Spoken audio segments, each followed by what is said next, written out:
Reprenons ce que nous avons découvert.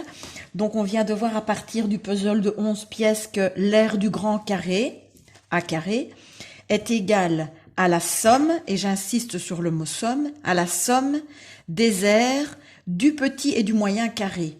Donc B carré plus C carré.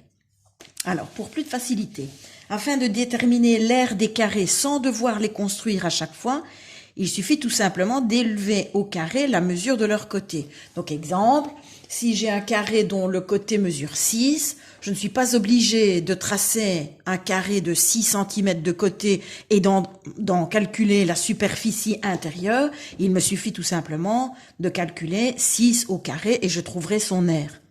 Ça, on l'a vu au début du chapitre sur les racines carrées. Donc, je prends par exemple ici donc un triangle rectangle, bien entendu, dont les côtés mesurent 3, 4 et 5. Alors, vous remarquez ici sur le côté, j'ai indiqué 3, 4, 5 des triplés pythagoriciens.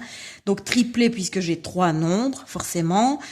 Ces valeurs sont caractéristiques parce qu'en plus, elles sont consécutives et ça vérifie la théorie de Pythagore. Donc, c'est la raison pour laquelle on appelle ça un triplet pythagoricien. Donc, avec les mesures 3, 4, 5, et vous pouvez vérifier, donc, ce côté-ci mesure bien 4, le côté perpendiculaire mesure 3, et l'hypoténuse mesure bien 5 cm.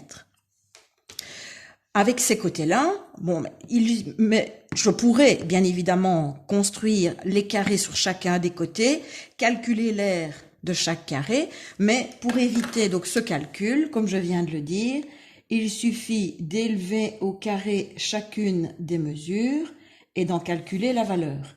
Donc 5 au carré, 25, 4 au carré est égal à 16 et 3 au carré est égal à 9. Et on se rend compte assez facilement que 9 plus 16 est égal à 25.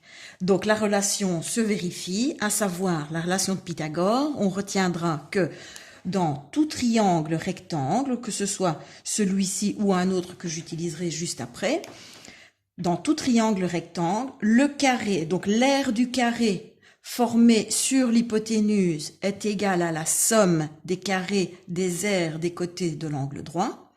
Ou plus facilement, si je m'évite la construction de ces carrés, je dirais tout simplement que dans tout triangle rectangle, le carré de l'hypoténuse est égal à la somme des carrés des côtés de l'angle droit.